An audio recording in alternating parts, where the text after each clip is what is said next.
Hello and welcome to Mind Shifters Radio. I'm Tim Hayes. I'm your host for the first hour, and today is Wednesday, June 30th, 2021. As always, we're grateful to everyone who's joining us here today, whether you're listening live or through the archives, as we spend another couple of hours teaching and supporting people in using some of the most powerful, effective, efficient, and accessible tools I've ever encountered. These tools are available absolutely free at whyagiain.org. If you go to that website and click on the link that says Start Here in the upper left-hand corner, it'll take you to a page where you can download and read Chapter 24 of Dr. Michael Ryce's book. His book is titled, Why Is This Happening to Me Again? And that chapter of that book contains a narrative description of the primary tool in this work. That tool is called the Reality Management Worksheet, sometimes called the Reality Management Wake-Up Sheet, and it's a tool I've been using to great effect for over 17 years to improve the quality of my life, improve my relationships, and effectively turn any negative emotion I have into part of the infallible guidance system that each of us have been gifted. You can also download the actual tool itself. It's a simple PDF file. Click on it, download it, print it off, and use it as often as you'd like. You can also go to your app store and type in the three words Heartland Aramaic Forgiveness. And before you're done typing the word forgiveness, you'll see the glowing heart icon. If you tap on that, it will let you download a completely free and private app that contains the Reality Management Worksheet, an abbreviated version of that worksheet process, and a copy of the Dragon Klingon game, which is a wonderful way to introduce these tools to even younger audiences.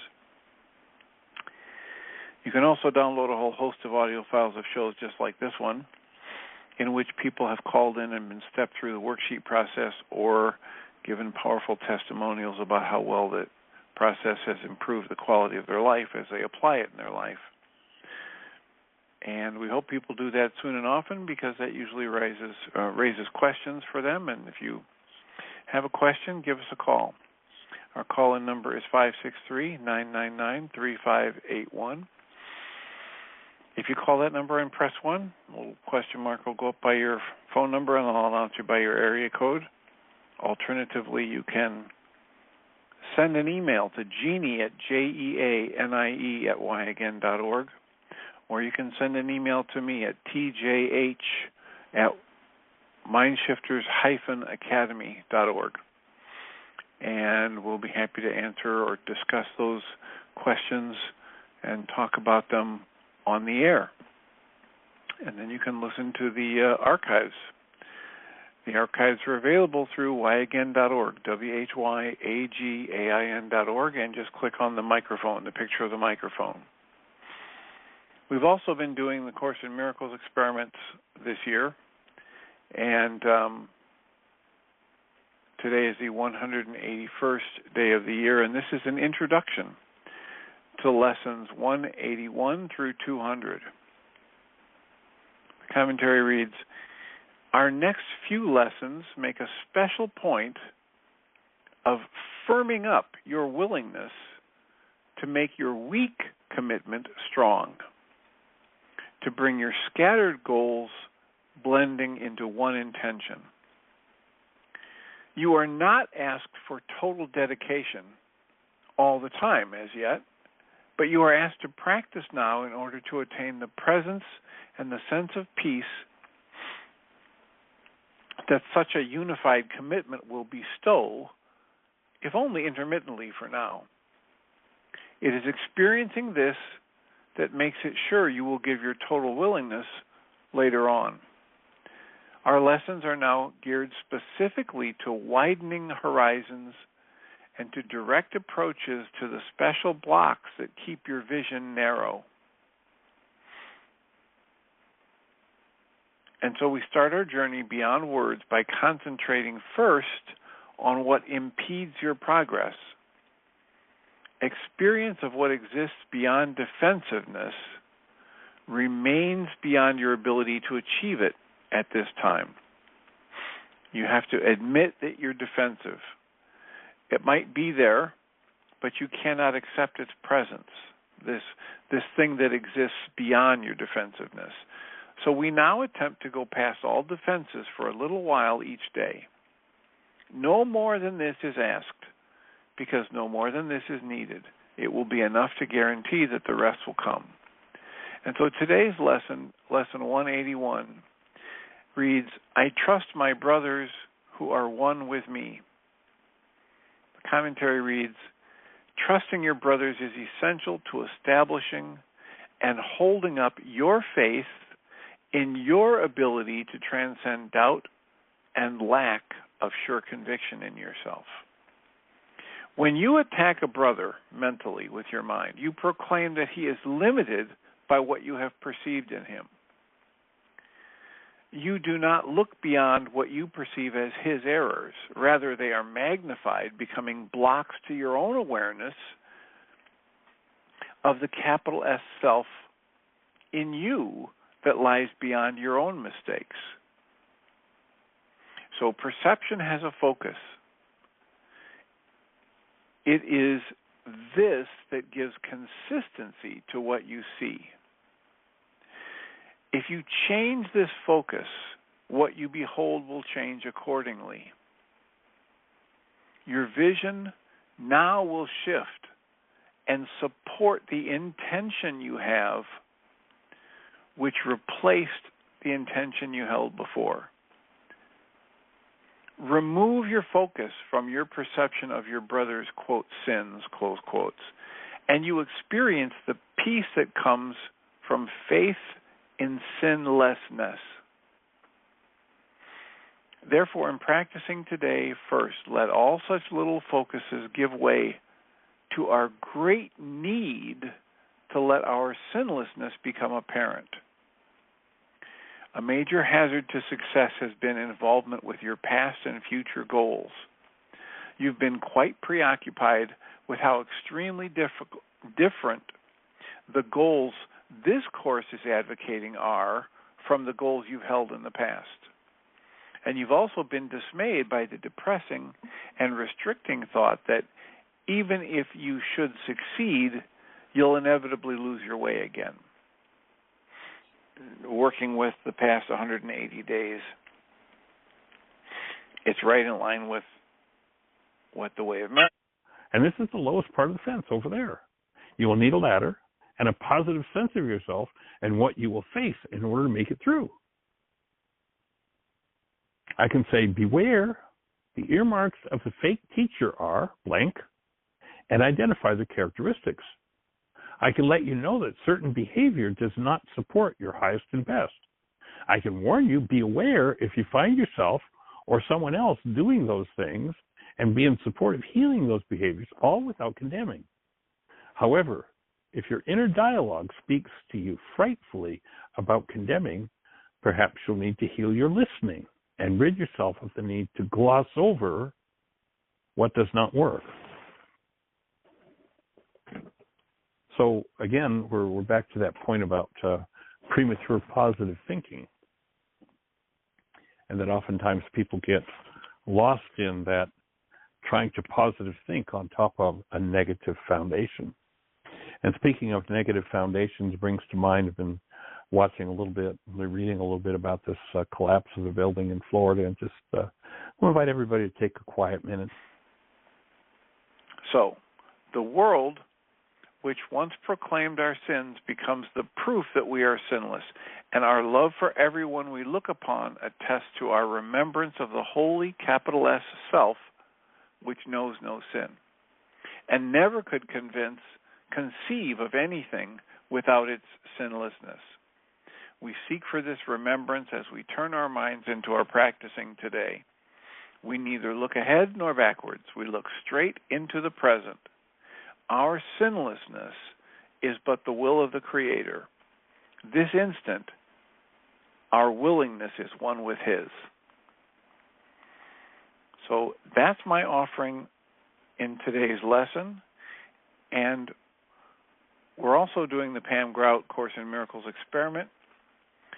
And lesson 181 in Pam Grout's book is compulsively interpreting other people and situations. Pam writes, the next 20 lessons have a specific goal, and that is my liberation. I do this by simply changing focus.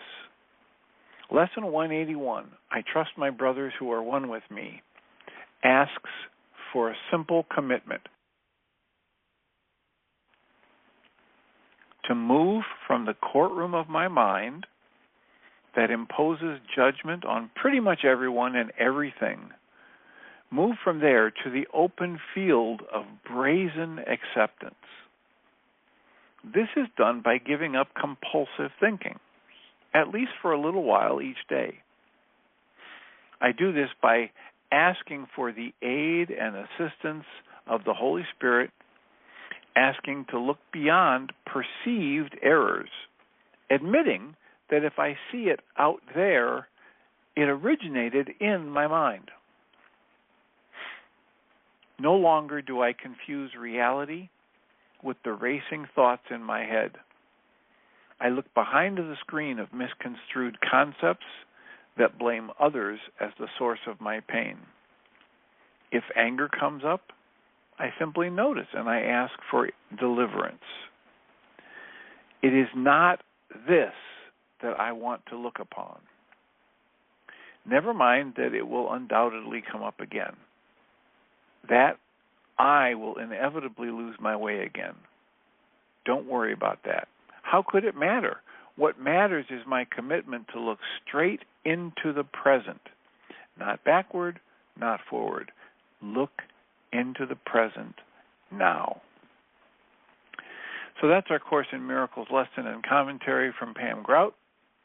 And we have 47 minutes left to discuss. Step somebody through a worksheet if that's what's useful.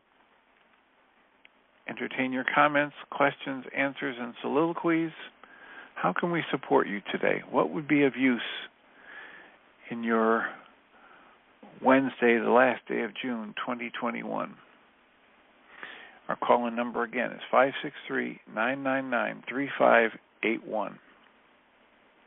We had a support group last night, and it was one of those times again where we were just doing discussion and processing for the members on the group, and we didn't have a lecture or a video or an audio to integrate. We just started talking about the flow, and one of our members gave a very powerful testimonial.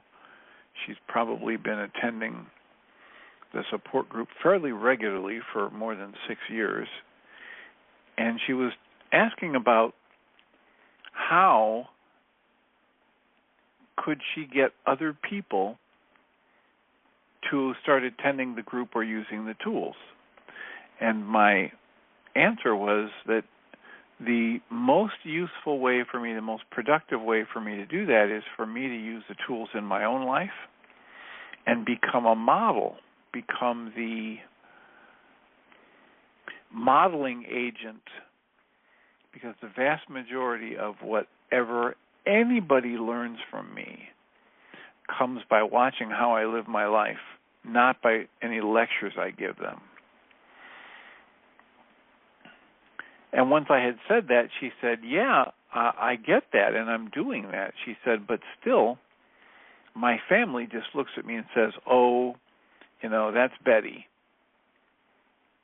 And she said, I'm using these tools, and I am handling a divorce I didn't want like a rock star. Yet my family just looks at it and says, oh, that's just Betty. I'm making up that name. So powerful testimonials about the work and a request for how do I get more people to do this work? My answer to that is always, I don't get other people to do this work. I just focus on my own work. And anybody who's willing, that's one of the joys for me and something I'm so grateful for in this work is that for anybody who's willing, these tools are available absolutely free. 10 years worth of archives for the how-to, the actual tool itself. The app is free. The PDF file that contains the tool is free. They're free, absolutely free resources at whyagain.org. and absolutely free resources at mindshiftersacademy.org. And I was having a conversation with somebody earlier today, and it was my experience, right or wrong, my experience was somebody was using the tool but making a change in it. And I had perceived that the change in the tool that they were making would put more of a reliance on the therapist or the coach to help the person get the results that they needed or wanted. And I was, moved to talk about how the reason I have donated so much of my time, energy, intelligence, and money for this set of tools is because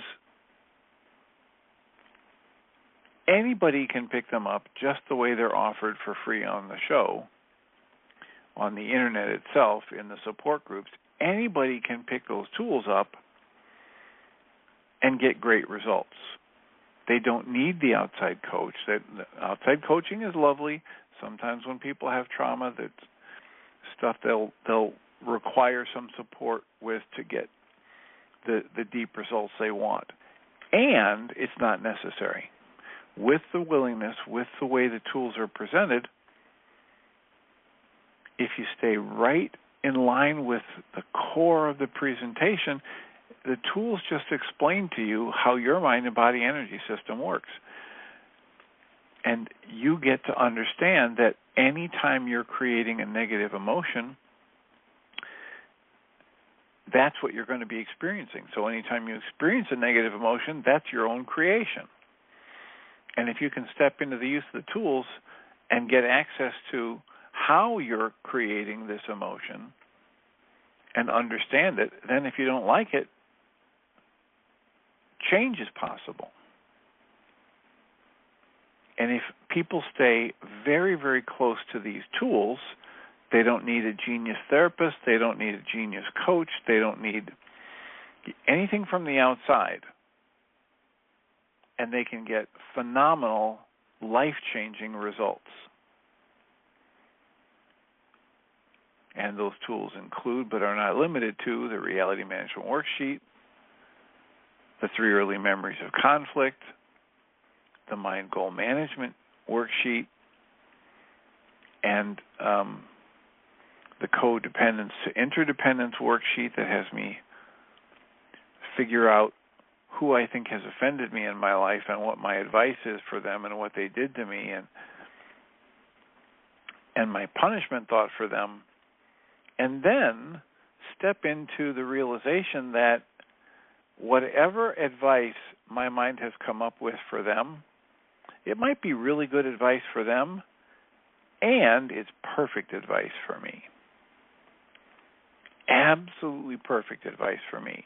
And if I'm willing to step into a process to actively engage applying my advice to them in my life will get better by leaps and bounds. If I think somebody needs to focus more on themselves and do their own work, that's the best advice in the world for me. If I think somebody needs to cancel a goal and let go of their desire to change somebody else, that's the best advice in the world for me. If I think somebody needs to be more patient and kind and understanding, that's perfect advice for me in that moment. And that's just one of the more powerful tools in the toolkit that Dr. Michael and Jeannie Ryce make available at whyagain.org. Again, that's another tool. It's available absolutely free.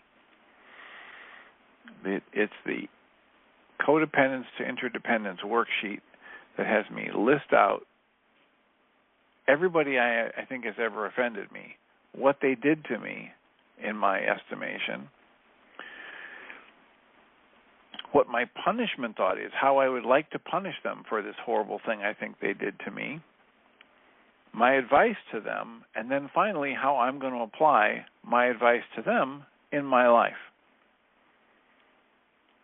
And the understanding in that dynamic that I'm actually constantly, every time I give advice, I'm in the presence of my unconscious trying to get me to see what I need to do to make my life better.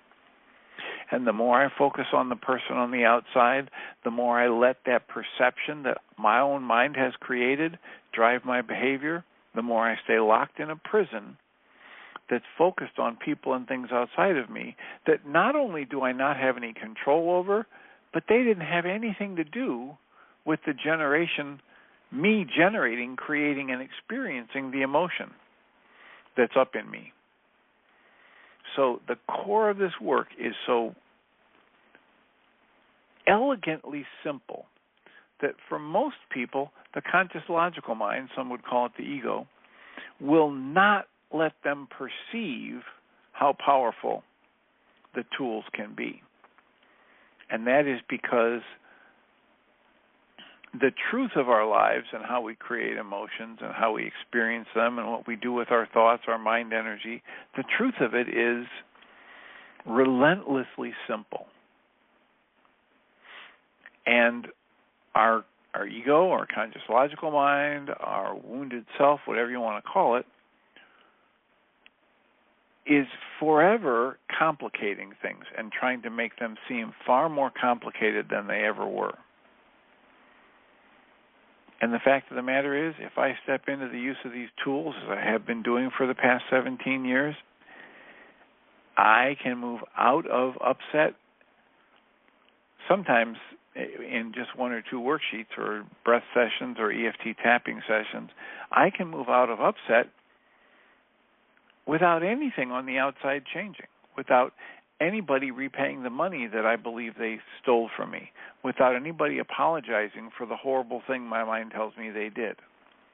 And yeah, they might have done something that was rude or abusive or illegal or immoral, and that is not causing my negative emotional state. Absolutely 100% of the time, every emotion I experience is created inside me. And all the great spiritual traditions that have practical tools at work see the same thing. It is an inside job, first, last, and always.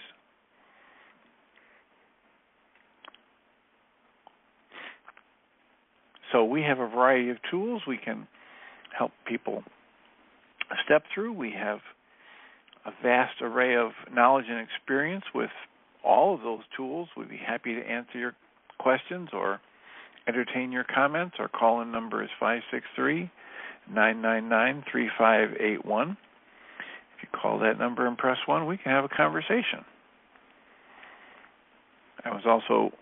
I'm getting close to this listening of the book by Gabor Mate, In the Realm of Hungry Ghosts. And he's talking about addiction and trauma and the roots of addiction being that addiction is pretty much rooted in trauma and the changes that occur in the human brain. And one of those links that I clicked through led me to a Jill Bolte Taylor video, and she's got a new book out, and she's, for those that don't know, Jill Bolte Taylor, B-O-L-T-E. I believe her first book was titled My Stroke of Genius, but she's a neurologist, researcher, and she had her own stroke. And the gift of that was that she was able to observe the process of stroke.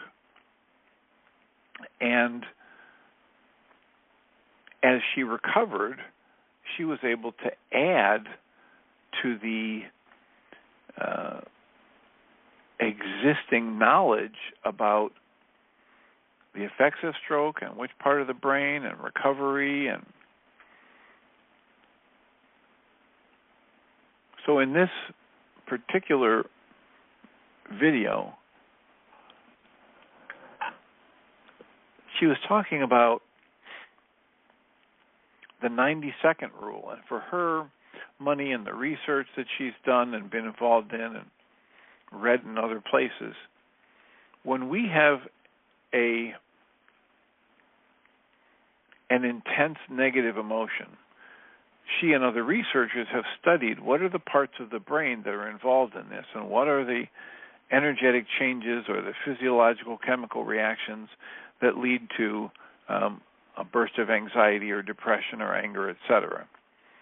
And what they've come to believe is that there is a 90-second window, and if you can get a clock, a watch, a timer on your phone, and if you get into a panicky feeling, if you get a high anxiety, if you get a rage experience, and you stay with it and breathe and watch the clock, you will notice that 90 seconds later it's beginning to fade, if not completely gone.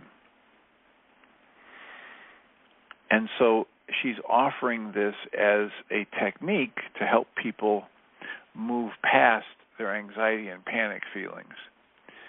So we have someone with a hand up, area code 959. You're in the air. Who do we have? Give us a name and where you're calling from. Oh, my name is Faisal. I'm calling from Connecticut. I just popped in because I was just like, wait a minute, because I'm looking through him, like I see like words that I recognize because I'm seeing like ruha and all that stuff. Because my dad's side of the family are from like Iran. We're like Assyrian. And can you give me your first name again? Faithful. Faithful? Yeah, I don't want to make fun of my name, but I like to rhyme it. It's like basil or pencil, but like Stacy, but like Faithful. All right. So you were asking about different words that you've seen on the website, and your family is from Iran, you said? Yeah, they're from Yarmia, Iran. And I recognize some of the words like ruha, like I know it means like spirit. Okay. Is there a specific question, or do you just want me to talk a little bit about the ancient Aramaic language? Well, I just popped in for like 5 minutes. I kind of was just kind of getting into like, what was being talked about and stuff like that. Well, the root of this work with Dr. Michael Ryce comes from two primary sources. One of them is the oldest known copy of the New Testament, which was called the Khaboris manuscript because it came from the Khyber River area. And he was the director of a foundation that was in charge of translating it directly from the ancient Aramaic into English. And so part of his work is informed by that. That's why there are words from the ancient Aramaic like ruka, ruka dekucha, shabag, etc. And part of his work is informed by the Course in Miracles work. And what he says is these are the only two places that he's found the same definition for forgiveness. And forgiveness has nothing to do with pardoning somebody or letting them off the hook for doing something bad to me. Forgiveness is a tool for going inside myself and removing the negative emotions, the negative thought energy, the false beliefs that lead to negative perceptions. And so he puts forth this ancient Aramaic tool of forgiveness. In ancient Aramaic, the word that was translated into Greek and then into English as forgiveness is shabag or shabak, and it means to cancel or dismantle. And so this is a tool. He's got a worksheet process that you can use anytime you're upset. Anyone can use it. It's available absolutely free. Anytime we're upset, we can map out in the first 3 steps of the worksheet what our conscious logical mind is doing and what we're telling ourselves has to happen for us to feel better, and then cancel that and get access to the hidden part of our mind that's actually causing our upset, and literally change our state of mind, change our emotions, change our awareness of what's driving our experience of life right there in the moment. And that was the ancient Aramaic meaning for forgiveness. It's a complete inside job, and it's a tool for removing from my inner energy system, my mind-body energy system, anything that doesn't belong there. And Right. Ruka and Rachma are these words from the ancient Aramaic that he bumped into some native Aramaic speakers when he was on the West Coast a number of years ago, and he asked them excitedly, what's your knowledge of the meaning of the word Rachma? And they said, it's lost to us. All we know is we're told that the essence of Rachma is it's the most precious gift anyone could have. And from the translation work that he did, that he had people do with the Khabouris manuscript, Michael Ryce has understood Rachma to be a filter in the mind over intention that when it is set to Rachma allows only intentions keyed to love or your true nature as a loving human being to be used as the building blocks for our goals. And so it's a way to let this presence of the Creator into the human mind and let us be aware of our true nature as effectively the energy of creation expressing in form. It's a way to keep everything in alignment and keep people in touch with how we're all connected, we're all part of the creation, we're all equal, we're all deserving of respect and cherishing, etc. Okay. Well, I do have an Aramaic last name. I could put that out there. I wasn't really raised like my dad. Like he knows very fluently, but I know like certain words, but I wasn't really taught because my mom is not a Syrian, so she didn't. I only know English for the most part. So.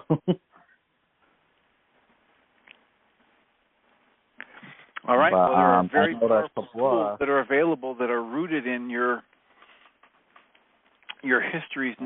family history's native language, and they're available absolutely free on the website at whyagain.org. We'd be happy to have you explore that, and I'm sure Dr. Michael Ryce would love to have any feedback from you or any of your family that are native Aramaic speakers, and he would enjoy the collaboration, I'm sure. I don't have anyone here. I'm like kind of alone. So, but yeah, I was just kind of, what was going on. I was like, because I usually, they don't always talk about Assyrian people or anything, and I'm like, it kind of caught to my surprise. I saw the list of words. I'm like, okay, I recognize some of those words, like Kapua, like the river. I know there's Assyrian villages that lives right along to the river. So a lot of things have happened because of, ISIS and, just a lot of stuff has happened over there. A lot of those people pretty much had to leave because of, what was going on. Pretty much like my family history, we all left because of, it's like we're not welcome there, pretty much. Yes, unfortunately, that has happened across the globe over thousands and thousands of years, that we fight with each other and we think one of us is better than the other. And there's another person you might want to check out because his life's work ever since he was in his mid-20s has been looking into the ancient Aramaic language and the ancient Greek, and his name is Dale Alan Hoffman, and you can go to his website and get all kinds of great stuff or follow him on Instagram. And he does a lot of very practical work with discovering what was the ancient wisdom and how can we apply it in our lives to make our lives better today. Right. Just like Dr. Michael Ryce with the whyagain.org website. Okay. Yeah, I can check it out at some point. So, do you have a question for us? Well, I know you guys mentioned something about like health stuff and things like that. I have been experiencing a lot of different things. Ever since I took the second dose from the COVID shot, I've been having a lot of issues. Like I was getting like shingles, never had shingles. I did have chickenpox when I was little. I've been sick with other things the past month. And it's kind of like I'm going to the doctors like maybe like 4 or 5 times already in the last month.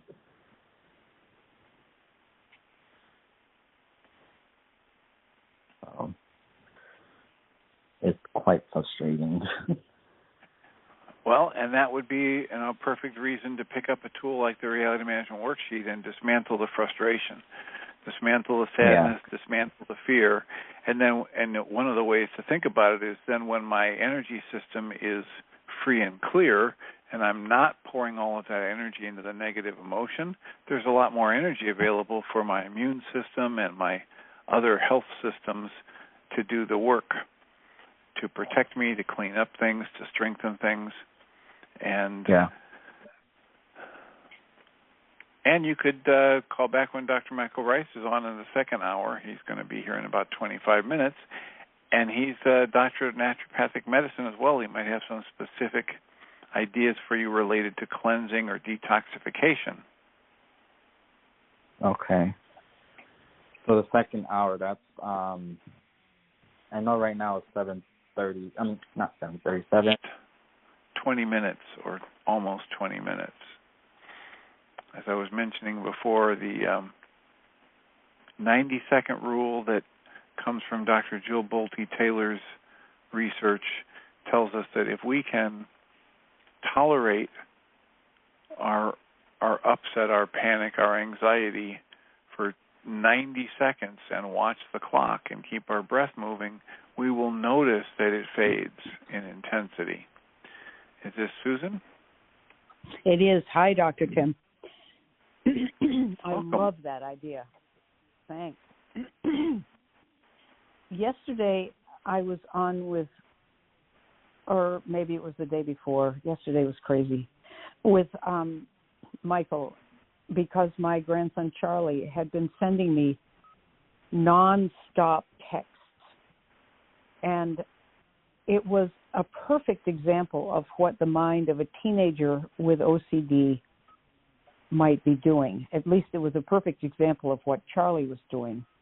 And it was alarming and entertaining and educational and everything. At the end of it, Michael said, "Are you keeping active, present love as you're with him?" And I thought, well, of course, I'm his grandmother. But I was watching my responses, and they weren't. I mean, I assume it's always active because I'm his grandmother and I love the guy. But I was watching. I had to drive him yesterday to a baseball thing. And on the way there and on the way back, he tries to engage me in discussions which give him little hits of reassurance. And he's very wily about how he presents the questions that he wants to ask, because he knows I have agreed with his doctor that as soon as he starts on that track, we are supposed to say, "I'm so sorry, can't talk to you about that. Just cannot give you any reassurance there. Not at all. Nothing. And he'll say things like, "Oh, this isn't about that. This is something else." But I can tell by the way he's speaking that he needs and wants reassurance. And it struck me that it's like an addiction. He gets a little hit. He says, "When you answer me the way I want to hear you tell me something I want to hear, I can take a breath and I feel okay for a while." And he'll make promises. "If you answer this, I won't need to ask you any more questions. This will be it." And of course it isn't. 10 minutes later, if not shorter time, he'll start in again. And basically our whole trip yesterday, going and coming, was me doing my best to be peaceful and allowing. You said something once. You said something like, okay, just letting him do what he's doing. But what he's doing requires a response. And if I sit there and do nothing, he gets very agitated. Right, but wait a minute. Be careful. You just said what he's doing requires a response. Yeah. That is not true. It wants and one. then you were about to say, if I don't give him a response, he gets more agitated. Yeah. And I'm trying to call your awareness to the false cause and effect relationship that you are creating in your mind that says when you refuse to answer him the way he wants, it causes him to get more upset, and that is false. Okay, good. It might happen in very, very close proximity. It might happen consistently when you don't answer him the way he wants, and your response is not causing his reaction. They may be highly correlated, but a high correlation between events does not determine a cause and effect relationship. Okay, just because two things happen in close proximity doesn't mean one is causing the other. Right. And we've talked about that before. I've given numerous examples. Right, the wind that moves the wind chimes, but the person can't see it, and they don't know anything about wind, but they see the tree moving, and then they hear the chimes sound, and when they go out, they go to shake the tree because they want to hear the chimes move, because they think it was the movement of the trees that caused the chimes to move. It isn't. It's just that they're correlated because there's a third factor that isn't the trees or the chime that was moving both the trees and the chime that they didn't hear and see. You are not causing upset in anyone, but specifically in this case in your grandson, when you refuse to answer him. And it is so important for you to understand that so that you can help by your actions, not your words, demonstrate that to him. And I mean by that your refusal to participate. And eventually, one day, his anxiety, his obsession, his demand that you do something, you'll have put it so thoroughly on extinction that he will stop trying to get you to do things.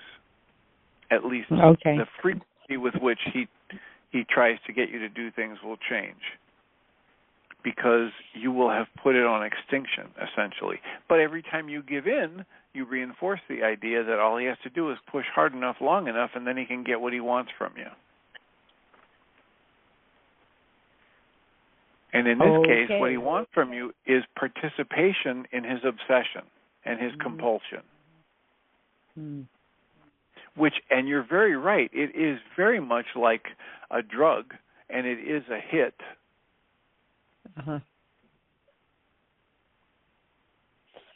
And they can watch how different parts of the brain are locked in simultaneous stimulation that shouldn't be when people are having this obsessive compulsive episode.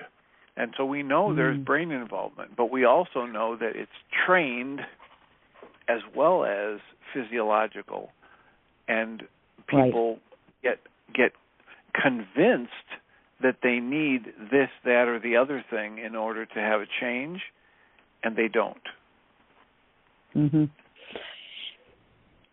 So, all right, this is very helpful. To clarify the cause and effect, there is no cause and effect. There's that third factor, that he is choosing to react a certain way when I refuse to engage, and that I am not causing. How many times have I had to hear that, Dr. Tim? But I needed to hear it again. Okay, so I heard it again. And he makes accusations and so forth, but it's all the same thing. It's all pressure to get me engaged. He begs, he says, one last time, just answer me this one thing. And if I say I can't answer you, even that appears to be an answer. So I guess I have to go silent. You can either be silent or you can adopt a one-liner type phrase. One of the, in Love and Logic, in that system, they have a very good thing where they say, pick your one-liner and use it all the time. Okay. So what's the one-liner? It might be, what did I say? Right? If I answer a question once, I never answer it again. I let them tell me, what did I say? This is for a child who wants me to make a decision or change my mind, or it works even when people aren't obsessive compulsive. But what it does is it's a program that I rehearse. It's a statement. It's a behavior I rehearse that effectively pulls me out of the unproductive, repetitive pattern with the other person. Mm. So you might say, what did I say? We've been over this. Sorry. No thanks. Whatever you choose that fits your style and your personality, and you just keep repeating it. Mm-hmm. At some point in time, as you repeat it, the behavior that isn't getting reinforced. And you hit on it. Sometimes anything you say is enough of a reinforcement for him, so you need to keep silent. Mm. Have thoughts of resentment or bitterness or fear cropped up, and if we don't actively work to dismantle them, then they become, the primary experience. They become the conscious experience. Mm. And what we're advocating in this work is removing, and this was one of the Course in Miracles points today in Course in Miracles lesson, we are going to be removing the obstacles to that calm, to that connection, to that peacefulness, to seeing the truth of our true nature as Rahma.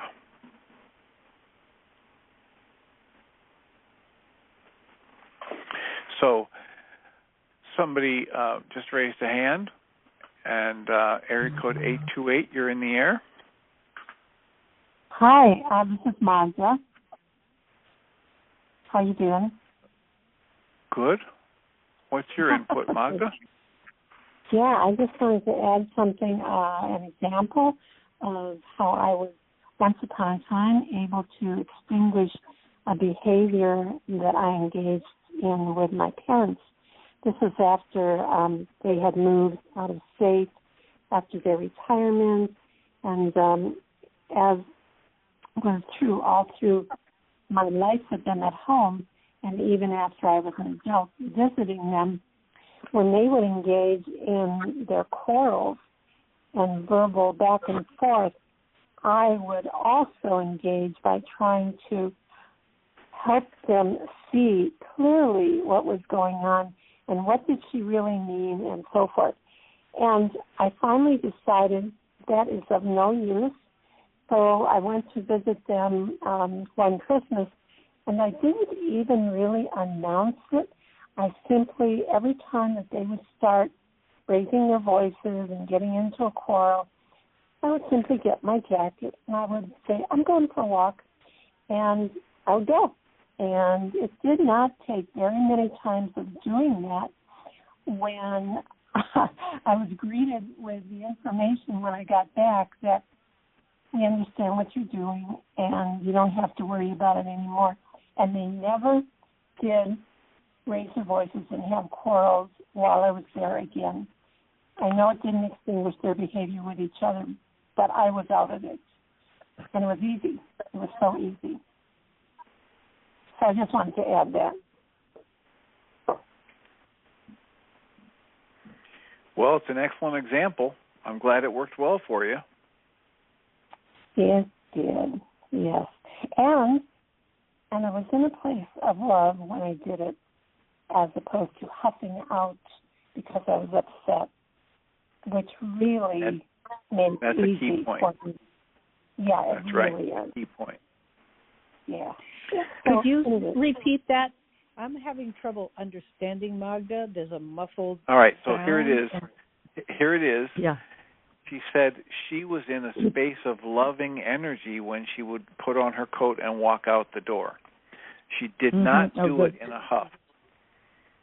And I said, that's a key point. You know, if I'm doing it from anger or fear or sadness, I'm going to get a completely different result, as with anything, than if I do it from a space of feeling the loving connection, feeling the loving energy flowing through me. That's so helpful. Good. Oh, great. Well, it was an excellent question that you brought up, so I'm glad I could add just a little bit to that. So, Magda, how's your processing been going? I spent quite a long time doing the mind shifter that you gave me, and have many worksheets to do out of that. And I haven't done any of them yet. I will. But you did do some time with the mind shifter? Oh yeah. About 2.5 hours. And rung it out pretty well. So there's just a lot there. Yeah. Excellent. That was a great mind shifter. Yeah, it was excellent. It was a great mind shifter, and I thank you so much. So all I have to do is the next part. Well, you know, all in good time and when you're ready. But, you know, congratulations on your willingness to do that work and for, in a manner of speaking, breaking the logjam. Yes. Yeah. Truly an important piece of work, and so it was good, and we'll get better. Excellent. Well, I thank you for the call and for your input. It's an excellent point and a wonderful example of, you know, putting something on extinction. And it doesn't always work that well, but it always has the potential to work that well, right? The other person has to receive it. The other person is responsible for their participation. And right. I don't have control over that. That's why it's so useful to be involved in this work that talks about canceling my goal, whether it's for myself or the other person or my life situation, because that's not something I have control over. Mm-hmm. And when I'm focusing on the things I have control over, my life goes better. When I focus on things I don't have control over, I generate in that moment the sensations of frustration and irritability. Yeah. And at that time, I was not aware of having goals and what it meant. And now that you say that, I'm thinking, oh, yeah, my goal for myself was that I could cure their problems. And my goal for them was that they would learn how to get along very well. So I guess when I decided to just leave the situation, that I had dropped both of those goals without formally knowing it. Yeah. Yeah, exactly. Well, I thank you for that question and comment. Susan, is there any last comment you'd like to make before we do the switch over to the second hour? No, but that was very helpful, Dr. Tim. Cause and effect, yeah, having a good look at that and having a phrase and being able to leave Magda, if I can, I will. And keeping active present love. Boy, 4 great, juicy things. Thanks. All right. Well, thank you for the questions and comments. I'll mute you and get ready for the transition. I'll remind us all that we come from love. We're made of this stuff we call love. We actually are love, and everything else is false. Welcome, Jeannie Ryce. Thank you, Dr. Tim. Good conversation with Susan and Magda. I just came into the tail end of it. Okay, I just wanted to let you know that Staceful, who is the 959 call, is someone who, I believe he says from Iran, but he has perhaps some questions for Michael related to the energy system and how he's physically had symptoms since he had the coronavirus vaccine.